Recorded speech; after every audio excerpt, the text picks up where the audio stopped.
रहा है और मुझे अभी ही शुगर का पता चला है, तो डॉक्टर साहब ने मुझे आपके पास भेजा है शुगर के बारे में मतलब जानकारी के लिए, काउंसलिंग के लिए। Good afternoon. I'm Leena, dietitian and diabetes educator. So, how are you? And what were the symptoms you were facing? Can you please tell me about that? I don't have any such symptoms. I got here for regular medical checkup and I was diagnosed with RBS 290, around 290. Okay. And ma'am, what is your occupation? Are you working? Yes, I'm working as a teacher. Okay. So you would be having sedentary lifestyle. Yes, sitting. Also. And any family history of diabetes? Yes, my father. Your father is diabetic. Okay. So there's no complication till now. No, sir. Okay. So Doc Saab has advised you to come to me for the counseling purpose. So I will let you know what diabetes is and why treatment is necessary for it and why you don't have any symptoms. So first of all, तो what is diabetes? Diabetes होता क्या है? हमारे blood में अगर glucose की मात्रा अगर ज़्यादा हो जाती है उसे हम डायबिटीज़ कहते हैं। तो ग्लूकोज की मात्रा क्यों बढ़ जाती है? कुछ भी हम खा रहे हैं पी रहे हैं तो वो ग्लूकोज में कन्वर्ट हो रहा है हमारी बॉडी में जाके। तो हमारे बॉडी में पैनक्रियाज नाम का ऑर्गन है जो कि इंसुलिन हार्मोन बनाता है। इंसुलिन हार्मोन क्या करता है? ग्लूकोज को तोड़ के उसमें से ताकत देता है, आपको एनर्जी देता है। तो डायबिटीज़ में क्या होता है? डायबिटीज़ में जो डिफेक्ट होता है हमारी बॉडी में, इंसुलिन बनता है लेकिन वो काम नहीं करता और इंसुलिन की कमी हो जाती है, इसलिए हम इसे डायबिटीज़ कहते हैं पैनक्रियाज के लेवल पे। मैं आई नो कि आपका वेट पहले ज़्यादा था और आपने कुछ वेट लॉस भी किया है? Yes, I have lost 10 kgs. Okay, तो इसीलिए आप मेडिकल चेकअप के लिए आए थे। Okay ma'am, okay. तो इस टाइम पे आपको कोई सिम्टम्स नहीं है, ठीक है मैम। तो you are having type 2 diabetes ma'am and first of all I would tell you कि क्या क्या रीजंस हो सकते हैं डायबिटीज़ के। तो डायबिटीज़ में एक तो देखिए मैम, अगर फैमिली हिस्ट्री है तो इट मीन्स कि बाकी भी जो ब्लड रिलेशन में अगर कोई भी फैमिली हिस्ट्री है, किसी क्लोज रिलेटिव को डायबिटीज़ है, यानी कि आपको भी डायबिटीज़ होने का रिस्क उतना ही है और बाकी के फैमिली मेम्बर्स को भी डायबिटीज़ होने का रिस्क उतना ही है। This is first risk factor. Second risk factor is sedentary lifestyle. अगर लाइफस्टाइल हमारा सिडेंट्री है, ज़्यादा एक्सरसाइज हम नहीं कर पा रहे हैं, फिजिकल एक्टिविटी बहुत कम है, that is another risk factor. Third risk factor is अगर स्ट्रेस का लेवल ज़्यादा होगा तो भी कुछ हार्मोन ऐसे बनते हैं जिनसे कि शुगर का लेवल बढ़ता है, this is next risk factor. And एक और रिस्क फैक्टर है अगर हमारा डाइट प्रॉपर नहीं है, कभी हमने खा लिया कभी नहीं, फास्टिंग फीस्टिंग या फॉल्टी फूड हैबिट्स अगर होती हैं उसकी वजह से भी डायबिटीज़ का रिस्क बढ़ जाता है। तो ये रीजंस हैं जिसकी वजह से डायबिटीज़ का रिस्क बढ़ जाता है। एंड सेकेंडली ओबीज पीपल अगर हैं, वेट गेन अगर ज़्यादा होता है किसी भी पेशेंट में, किसी भी पर्सन में, तो ज़्यादा फैट जो है उससे क्या होता है, इंसुलिन रेजिस्टेंस हो जाता है, इंसुलिन प्रॉपर्ली काम नहीं करता। जैसे कि आपने बताया कि आपने भी वेट लॉस किया है, पहले आपका वेट ज़्यादा है, स्पेशली मैम जो पेट के ऊपर फैट होता है, एब्डोमिनल एडिपोसिटी, वो मेन रीज़न है इंसुलिन रेजिस्टेंस का, ठीक है ना। तो नाउ आपके टारगेट्स क्या होने चाहिए शुगर्स के? For a normal person fasting sugar, जो जिसे डायबिटीज़ नहीं है, फास्टिंग शुगर 100 से कम होना चाहिए और खाने के बाद शुगर 140 से कम होना चाहिए and HbA1c should be less then 5.7, ठीक है मैम। एंड लाइक जैसे कि आपका डायबिटीज़ आज डायग्नोज हुआ है, जैसे आपने बताया कि फास्टिंग आपका 290 के करीब था अप्रॉक्सीमेटली, तो फास्टिंग अगर 126 से ज़्यादा होगा, रैंडम अगर 200 से ज़्यादा होगा या फिर HbA1c अगर 6.4 से ज़्यादा होगा, इट मीन्स कि पर्सन इज डायबिटिक। तो फर्स्ट ऑफ ऑल हम यही ट्राई करते हैं कि डाइट और एक्सरसाइज कंट्रोल पे ही रखा जाए, लेकिन जैसे कि आपका शुगर लेवल काफ़ी ज़्यादा हाई था तो इसीलिए आपको डॉक्टर ने मेडिसिन भी स्टार्ट किया है, ठीक है मैम। तो आपको टारगेट्स रहेंगे जो कंट्रोल के लिए, आपको खाली पेट का जो शुगर है 80 to 130 रहना चाहिए और खाने के बाद का sugar it should be less than 180 and जो आपका HbA1c है it should be less than 7% to prevent complication of diabetes. क्योंकि अगर हम शुगर्स को कंट्रोल में नहीं रहेंगे तो धीरे धीरे बॉडी के ऑर्गन्स को ये डैमेज करता है, लेकिन अगर आप बेटर शुगर कंट्रोल करते हो then you can prevent all complication of diabetes, ठीक है मैम। तो आपकी लाइफ बिल्कुल ही नॉर्मल पर्सन जैसी होगी, हाई शुगर लेवल आपको नुकसान नहीं करेंगे अगर कंट्रोल करते हैं, अगर आप डायबिटीज़ को प्रॉपर्ली मैनेज करते हैं, ठीक है मैम। तो डायबिटीज़ को मैनेज करने के लिए ऑब्वियस है मैम, सबसे पहले तो आपको डाइट में चेंजेस करने ज़रूरी हैं। तो डाइट को वैसे हम 3 कैटेगरीज में डिवाइड करते हैं, red category, yellow category and green category. तो कुछ फूड्स होते हैं जो डायबिटिक पेशेंट को अवॉइड करने चाहिए, जैसे कि हाई ग्लाइसेमिक इंडेक्स फूड, ऐसे फूड्स जिन्हें खाने के बाद शुगर एकदम से शूट करता है। फॉर एग्जांपल सिंपल कार्ब्स जिन्हें हम कहते हैं वो हमें अवॉइड करने चाहिए। तो उनमें कैसे फूड्स आ जाते हैं, जैसे कि किसी भी तरह का मीठा है, गुड़, चीनी, शहद, शक्कर, मिठाई, जूसेस, कोल्ड ड्रिंक्स, मैदे से बनी हुई चीज़ें, रिफाइंड फूड आइटम्स हैं, जंक फूड्स हैं, ऑयली फ्राइड फूड्स, ये कम्प्लीटली अवॉइड करने होते हैं। कुछ फ्रूट्स हैं जिन्हें लिमिट करना ज़रूरी होता है, लाइक मैंगोज, लीची, बनाना, चीकू, इन्हें लिमिट करने की ज़रूरत होती है या फिर कट डाउन भी कर सकते हैं। Second category is yellow category, जो आप कुछ लिमिट में ले सकते हैं, फूड ले तो सकते हैं, but it should not be like this कि आप पेट भर के उसे खा रहे हैं। जैसे कि आप अगर रोटी खा रहे हैं, आपके जो मेजर मील्स का पार्ट होते हैं, like breakfast, lunch and dinner में आप सीरियल इंटेक है, आपके प्लेट में जो सीरियल का पोर्शन है वो लिमिटेड होना चाहिए, इतना ज़्यादा नहीं होना चाहिए कि जिससे आपका शुगर लेवल भी हाई जाए एंड जिससे कि आप वेट को डाउन करें। आपको आइडियल वेट मेंटेन करना बहुत ज़रूरी है। लाइक ऑन अ सडन तो आप आइडियल वेट पे नहीं पहुंच सकते, लेकिन स्लोली भी you can achieve your goal. ठीक है माँ। तो दाल्स का सर्विंग है, लाइक जो आपको आज बताया जाएगा, प्रॉपर आपका डाइट प्लान बनेगा आपके हाइट एंड वेट के हिसाब से, उस हिसाब से आपको फॉलो करना है। लाइक इन सम केसेस अगर जैसे आपको कुछ फूड्स कम करने के लिए बोला गया है, बीच में आपको ये लगता है कि नहीं उससे मुझे भूख ज़्यादा लग रही है, I still feel hungry, then what food should I take जिससे कि मेरा शुगर लेवल भी ज़्यादा नहीं बढ़े और मेरा वेट भी कंट्रोल में रहे, कांस्टेंट रहे। तो like roasted makhane you can consume, roasted chana you can consume, boiled vegetable, sauteed vegetable, like clear vegetable soups you can consume without fat and oil, वो आप ले सकते हैं। सैलड की प्लेट ले सकते हैं आप बीच में 11-12 बजे या शाम को 4-5 बजे। एक आध कप आप ग्रीन टी भी इंक्लूड कर सकते हैं डाइट में, या फिर कभी कभी कोकोनट वाटर भी इंक्लूड कर सकते हैं। ठीक है ना। तो डाइट में आपको ध्यान रखना है कि आपके 3 मेजर मील होने चाहिए एंड 3 स्नैक्स होने चाहिए। फॉर एग्जांपल आप मॉर्निंग में अपनी डाइट का स्टार्ट कैसे कर सकते हैं, दिन का शुरुआत कैसे करेंगे, मॉर्निंग में एक फ्रूट ले सकते हैं या नट्स ले सकते हैं जिसमें आलमंड्स एंड वॉलनट इंक्लूड कर सकते हैं। Then your major meal, first major meal breakfast. Then after that like breakfast में भी आपका ये ट्राई करिएगा कि फाइबर का इंटेक ज़्यादा हो, multigrain flower you can consume, है ना, वेजिटेबल्स आप ऐड कर सकते हैं एंड प्रोटीन का ये पोर्शन ऐड कर सकते हैं। Then after breakfast around 11-12 o'clock आपका सेकेंड स्नैक आ जाएगा। सेकेंड स्नैक में यू कैन कंज्यूम लाइक, वैसे हम मिड मॉर्निंग स्नैक को फर्स्ट स्नैक भी ले सकते हैं क्योंकि अर्ली मॉर्निंग काफ़ी लोग कंज्यूम नहीं करते कुछ, तो इस टाइम पे आप रोस्टेड चना, जैसे मैंने आपको लाइट सा स्नैक बताया है, लो ग्लाइसेमिक इंडेक्स, वो आप कंज्यूम कर सकते हैं। Then your second major meal is lunch. Then evening snack around 4 to 5 o'clock tea time पे आप कुछ स्नैक ले सकते हैं। Then your dinner comes and bed time snack होना बहुत ज़रूरी है टू प्रिवेंट नॉक्टर्नल हाइपोग्लाइसीमिया, ताकि नींद में ग्लूकोज लेवल डाउन नहीं हो, जैसे कि कुछ पेशेंट में रेयर केसेस में होता है।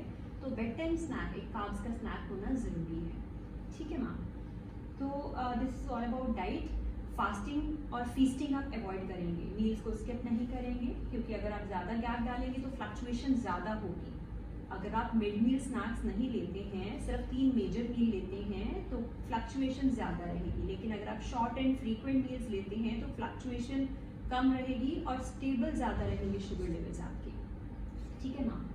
तो next is our exercise. Exercise का हमारी क्या रोल रहेगा?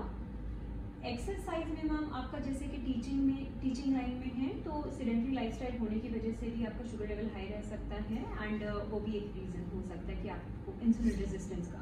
एक्सरसाइज करने के फ़ायदे क्या रहेंगे मैम? एक तो मेंटल स्ट्रेस कम रहेगा, माइंड रिलैक्स रहेगा, उसके लिए आप योगा मेडिटेशन के लिए भी जा सकते हैं। अगर आप वॉकिंग कर रहे हैं, रनिंग कर रहे हैं या जिम ज्वाइन करना चाहते हैं तो फिजिकल एक्टिविटी इंक्लूड करने का अपने रूटीन में आपको फ़ायदा रहेगा कि एक तो इंसुलिन रेजिस्टेंस कम होगी, इंसुलिन सेंसिटिविटी इंप्रूव होगी, बेटर शुगर कंट्रोल होंगे एंड वेट भी कंट्रोल में रहेगा, वेट ज़्यादा नहीं बढ़ेगा। ठीक है ना। And obviously like feeling of wellbeing is also there. तो एक्सरसाइज में ma'am there are lots of exercise like running, swimming, games आप खेल सकते हैं, you can join any dance class also, but make sure कि आप लाइक कोई भी स्ट्रेनस एक्सरसाइज करने से पहले प्रॉपर बॉडी चेकअप के लिए ज़रूर जाएं। Now next is your medicine हमने स्टार्ट कर दी हैं, तो you have to check your blood glucose level continuously. तो इसमें आपको एक चीज़ का ध्यान रखना है कि कोई भी हाइपोग्लाइसीमिया का एपिसोड नहीं हो। जैसे अगर आप डाइट प्रॉपर्ली फॉलो करेंगे तो हाइपोग्लाइसीमिया के चांसेस बहुत कम है, लेकिन फिर भी आपको नॉलेज में होना चाहिए। तो सबसे पहले तो आपको पता होना चाहिए व्हाट हाइपोग्लाइसीमिया इज। तो whenever blood glucose levels are less than 70 milligram per decilitre, तो उसे हम हाइपोग्लाइसीमिया कहते हैं, यानी कि शुगर का नॉर्मल मात्रा से कम होना। तो इसमें सिम्टम्स क्या आते हैं? कुछ पेशेंट को एक ट्रैमर्स हो सकते हैं, हाथों पैरों में कंपन हो सकती है, ऐसा लगता है कि बॉडी में जान नहीं है, हेडेक हो सकती है, पर्स्पिरेशन ज़रूरत से ज़्यादा पसीना आना हो सकता है, ठीक है मैम। चक्कर से आ सकते हैं, आपको लग सकता है कि चक्कर आ रहे हैं, या डिजीनेस, सिर भारी सा लग रहा है आपको। तो मैम ये कुछ कॉमन सिम्टम्स हैं। भूख ज़्यादा लग सकती है इसमें कि हाँ कुछ ना कुछ खाने को मिल जाए। ज़्यादातर ये कब होता है? ये जब मेजर मील्स होते हैं उनसे पहले होता है, जब भी आप प्रॉपरली मील फॉलो नहीं कर रहे हैं, मील आपने प्रॉपर नहीं खाया है, फूड आपने कम खाया है रूटीन से, क्योंकि आपकी मेडिसिन को या इंसुलिन को नहीं पता कि आपकी डाइट क्या चल रही है। आपको डाइट को अपनी मेडिसिन के साथ मैच करना होगा। तो ये मैम सिम्टम्स हैं। तो जब भी कभी हाइपोग्लाइसीमिया हो, आपने शुगर चेक किया, जब भी ये सिम्टम्स आए हैं, आपका शुगर लेवल 70 से अगर कम आ रहा है, तो आपको क्या करना है? There is a 15 rule. 5 gram का 1 टीस्पून होता है, अंगूठे के साइज का, तो 3 टीस्पून 15 ग्राम के होंगे। तो 15 ग्राम ग्लूकोज या शुगर आपको 1 गिलास पानी में घोल के लेना है। तो आफ्टर 15 मिनट्स आपको दोबारा से शुगर चेक करना है कि शुगर 70 से अबव गया या नहीं गया, ठीक है ना। अगर it is still less than 70 milligram, then you have to repeat this rule. अगर if it is more than 70 milligram per decilitre, then you should take some solid food, जैसे कि आप चाय के साथ रस ले सकते हैं, बिस्किट ले सकते हैं। कुछ सॉलिड फूड आपको लेना ज़रूरी है ताकि दोबारा से हाइपोग्लाइसीमिया नहीं हो, क्योंकि सिंपल शुगर सिर्फ इमरजेंसी के लिए है। जितनी जल्दी आप चाहेगा शुगर तो दोबारा डाउन भी आ सकता है, ठीक है मैम। तो दिस इज़ अबाउट कि हाइपोग्लाइसीमिया पे आपको करना क्या है। बट कई बार ऐसी कंडीशन होती है कि खुद आप जाके ग्लूकोज वगैरह नहीं ले सकते, तो उस टाइम पे रेडिली अवेलेबल कोई भी juice, cold drink, what ever is available, you can consume that also, ठीक है मैम। एंड एक और चीज़ के बारे में मैं आपको बताना चाहूँगी हाइपोग्लाइसीमिया के लिए। जैसे कि आज आपके साथ कोई फैमिली मेम्बर नहीं आया, बट आपके फैमिली मेम्बर्स को भी पता होना चाहिए कि अगर शुगर लेवल नॉर्मल से डाउन होता है तो उस टाइम पे क्या करना है, ताकि अगर आप इस कंडीशन में नहीं है खुद उसको हाइपोग्लाइसीमिया को मैनेज करने की, तो घर वाले कर सकें। तो अगर शुगर लेवल बहुत ज़्यादा डाउन जाता है, 30-40 रह जाता है, तो कुछ पेशेंट्स को झटके भी आ सकते हैं, बेहोशी भी हो सकती है। तो उस टाइम पे आप ये ध्यान रखेंगे कि तब वाया माउथ कुछ नहीं देंगे, तब सिर्फ ग्लूकोज का ड्रिप लगेगा नियर बाय कहीं भी हॉस्पिटल में जाके या क्लिनिक पे जाके आप लगवा सकते हैं, ठीक है ना। तो this is about hypoglycaemia. Next is hyperglycaemia. अगर शुगर लेवल नॉर्मल से ज़्यादा होता है, जैसे कि आपने बताया कि आज आपने प्रेजेंट किया कि जब भी शुगर आप चेक किया तो इट वॉज 290, तो लेकिन आप कह रहे हो कि मुझे कोई सिम्टम नहीं है। तो यूजुअली क्या सिम्टम्स होते हैं इसमें जब भी शुगर लेवल नॉर्मल से ज़्यादा होगा? तो इसमें ज़्यादातर होता है भूख ज़्यादा लगनी, प्यास ज़्यादा लगनी, कमज़ोरी लगती है शरीर में। काफ़ी पेशेंट्स को यूरिन की जगह खारिश या इन्फेक्शन हो सकती है, कुछ पेशेंट्स को धुंधला दिखाई देना, ये कुछ इसके सिम्टम्स होते हैं। जैसे सूनापन भी हो सकता है, कुछ पेशेंट को चक्कर भी आ जाते हैं, बॉडी में सूनापन भी फील करते हैं, पैरों में जलन भी फील होती है। तो लेकिन ज़रूरी नहीं कि ये सारे पेशेंट्स को सिम्टम आए। कुछ पेशेंट्स कहते हैं कि हमें तो कोई सिम्टम नहीं आया, तो हमें तो ट्रीटमेंट शुरू करने की ज़रूरत ही नहीं है, हमें तकलीफ तो कोई हो नहीं। तो चाहे तकलीफ हो रही है चाहे नहीं, इफ़ यू नो कि यू हैव डायबिटीज़, आपका शुगर लेवल नॉर्मल से ज़्यादा है, then you should start treatment as early as possible, क्योंकि जितनी जल्दी आप ट्रीटमेंट स्टार्ट करेंगे उतना ही आप कॉम्प्लिकेशन को प्रिवेंट करेंगे। जैसे हम सिंपली लैंग्वेज में कहते हैं हिट अर्ली हिट हार्ड, ठीक है मैम। तो लाइक 50% पेशेंट्स को सिम्टम आते हैं, लेकिन 50% पेशेंट को सिम्टम्स नहीं आते, but still we need to start treatment at early stage, okay ma'am. तो अगर ट्रीटमेंट प्रॉपरली नहीं मिल पाता किसी पेशेंट को, तो क्या क्या प्रॉब्लम्स आ सकती हैं फ्यूचर में, तो इसके लिए भी हमें पता होना चाहिए ताकि हम अपना बेटर ध्यान रख पाएँ, ठीक है मैम। तो अगर ट्रीटमेंट प्रॉपरली नहीं मिलता तो कॉमनली इसके कॉम्प्लिकेशंस रहते हैं, जैसे कुछ पेशेंट को स्ट्रोक रह सकता है, रेटिना पे ब्लड आ सकता है जिससे विजन लॉस हो सकता है, या हार्ट अटैक का रिस्क होता है, या किडनी फेलियर का भी रिस्क हो सकता है, या फिर मैम पैरों में जख्म हो सकता है, या पैर कटने का भी नौबत आ सकती है। तो इसीलिए हमें ये सारी कॉम्प्लिकेशन को प्रिवेंट करना है, जिसके लिए हमें टाइमली ट्रीटमेंट लेने की ज़रूरत है, फॉलोअप रेगुलर होना चाहिए, डाइट एंड एक्सरसाइज कंट्रोल भी होना ज़रूरी है। डाइटरी जो मॉडिफिकेशन आपको बताई जाती है वो फॉलो करनी है, एंड जो एक्सरसाइज के लिए आपको एडवाइस किया जाता है वो भी आपको फॉलो करनी है। तो आपको कौन कौन सी इन्वेस्टिगेशंस के लिए कब कब जाना है, जैसे एक एनुअल चेकअप फुल बॉडी का होना चाहिए डायबिटिक पेशेंट का, तो उसमें मैम फंडस एग्जाम आ जाता है, आंखों के पर्दे की जांच साल में एक बार होनी चाहिए हर शुगर पेशेंट की, हार्ट का चेकअप साल में एक बार होना चाहिए, किडनी का जो चेकअप होता है यूरिन एसी रेशियो जिसे हम कह देते हैं, यानी कि यूरिन में प्रोटीन कितना आ रहा है, एंड सेकेंडली KFT तो आप लाइक 6 मंथली करवा सकते हैं, बट यूरिन एसी रेशियो साल में एक बार होना चाहिए। CBC आप हर बार करवाते ही हैं, ब्लड प्रेशर आप हर विजिट में करवाएंगे मैम, शुगर लेवल आप हर विजिट में चेक करवाएंगे, एंड पैरों की जो स्क्रीनिंग है, पैरों की स्क्रीनिंग साल में एक बार कम से कम होना ज़रूरी है हॉस्पिटल में मैम जो ऑफिशियली है, अदरवाइज घर पे आपको रेगुलरली पैरों को चेकअप करना है। तो पैरों में आपको क्या क्या चीज़ का ध्यान रखना है, पैरों में ज़्यादातर प्रॉब्लम्स होती क्या हैं, पैरों में शुगर पेशेंट के महसूस करने की शक्ति कम हो जाती है, क्षमता कम हो जाती है, पेशेंट को कम फील होता है। तो अगर कोई चोट भी लग जाती है, चींटियाँ पैरों को खा जाती हैं, कोई जख्म लग गया, कील लग गया या कांटा लग गया, तो कम सेंसेशन होने की वजह से काफ़ी पेशेंट्स को पता नहीं चलता। बट ऐसा नहीं है कि अगर आप शुगर कंट्रोल रख रहे हैं तो फिर भी आपको ये प्रॉब्लम होगी। अगर शुगर्स कंट्रोल में नहीं रहेगा तो धीरे धीरे बॉडी पे फर्क पड़ता है, असर आना शुरू होता है, फिर सेंसेशन लॉस होता है। बट फिर भी आपको रोज़ सोने से पहले पैरों को चेक करना है। अगर कहीं आपको जख्म लग रहा है या रेडनेस लग रही है, स्वेलिंग लग रही है, तो साथ के साथ ट्रीटमेंट करवाना ज़रूरी है। नाखून काटते हुए आपको ध्यान रखना है कि नाखून को सीधा काट के आपको फाइल करना है, ठीक है, कोने आपको तीखे नहीं रखने, नाखून ज़्यादा डीप नहीं काटने। कोशिश करेंगे कि पैरों का नेल कटर अलग होना चाहिए और हाथों के लिए नेल कटर अलग होना चाहिए, दोनों सेम नहीं होने चाहिए। इसका रीज़न क्या है कि कई बार पेशेंट को पैरों के नाखून में फंगल इन्फेक्शन हो जाता है। अगर हम सेम नेल कटर रखेंगे तो वो इन्फेक्शन पैरों से हमारे हाथों में भी आ सकता है, हाथों के नाखून में भी आ सकता है।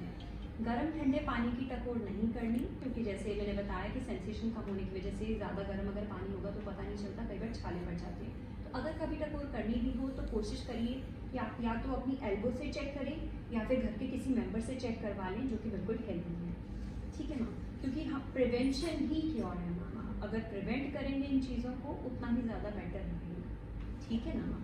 एंड नेक्स्ट इज मैम आपको लाइक टाइट शूज़ नहीं होने चाहिए, आपके शूज़ आगे से यू शेप में होने चाहिए, it should not be in V shape, क्योंकि अगर तंग होंगे तो भी पैरों में उंगलियां जुड़ी रहेगी तो पसीना आने से इन्फेक्शन हो सकता है, वेब स्पेसेस में फंगल इन्फेक्शन होने की रिस्क ज़्यादा रहता है।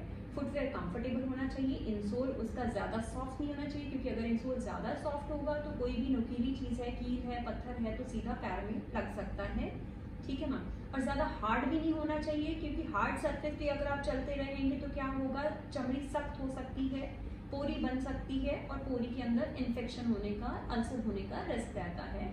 तो आपका फुटवेयर लाइक कस्टमाइज्ड होना चाहिए।